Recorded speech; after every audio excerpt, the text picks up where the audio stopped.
Richard Greenham, 1542 to 1594. Puritan pioneer. Why are you still sitting here, Richard? You'll miss the ceremony. Ceremony?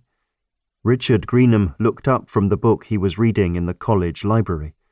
What are you talking about, Lawrence? The ceremony honouring the great reformer Martin Bucer. The students have been discussing little else, Lawrence said. I know you're new to Cambridge, but didn't you hear about it? I saw his tomb, reconstructed at Queen Elizabeth's order. Richard laid his book on the table and quickly stood. But I hadn't heard about a ceremony. Lawrence smiled. I'm not surprised. Ever since you arrived at Pembroke Hall, your nose has been buried in these old books. He picked up the one Richard had been reading. What's this? Augustine? We haven't even been assigned to read him yet. He's fascinating. Richard spread his arms toward the shelves. I can't get enough of all the wonderful reading this school offers. Believe me, you'll soon have enough of it. The young man motioned. Come, let's go. Richard fell into step beside his friend. Is the ceremony in the church? Yes, Great St. Mary's. A memorial plaque will be placed on the spot where Bucer was originally buried. Less than 10 years had passed since that day, and Richard easily recalled the news he'd heard about it. They said 3,000 people followed the funeral procession to the church. Where he rested in peace for too short a time, Lawrence scowled, until Bloody Mary had his body dug up and tied to a post on Market Hill. And ordered it to be burned, along with his books, Richard added. But she failed to stop the spread of his teachings. The Reformed movement only grew stronger, despite her killing over 300 people.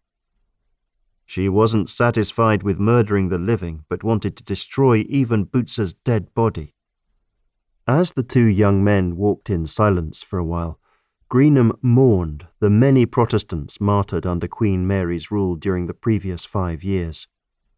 To think, Lawrence said sadly, she sentenced more leaders to be burned at the stake less than a week before she died last November. Only 8 months ago. You know what their death register states? What? 6 days after these were burned to death, God sent us our Elizabeth. Richard exclaimed, God save good Queen Bess. Amen, Lawrence nodded. The first thing she did was appoint a Protestant as our new university chancellor.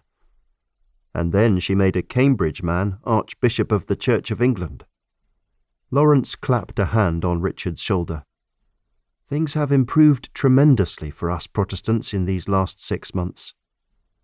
The two joined other students surging into the building, which was the oldest church on the grounds of Cambridge. Important reformers like Cranmer, Ridley and Latimer had preached from its pulpit. Lawrence turned to Richard. I suppose you know Martin Bucer was a professor of divinity at Cambridge. He nodded, before he became ill and died, and was buried here in Great St. Mary's with great honour. Richard's eyes grew misty, and even greater honour is being restored to his memory today.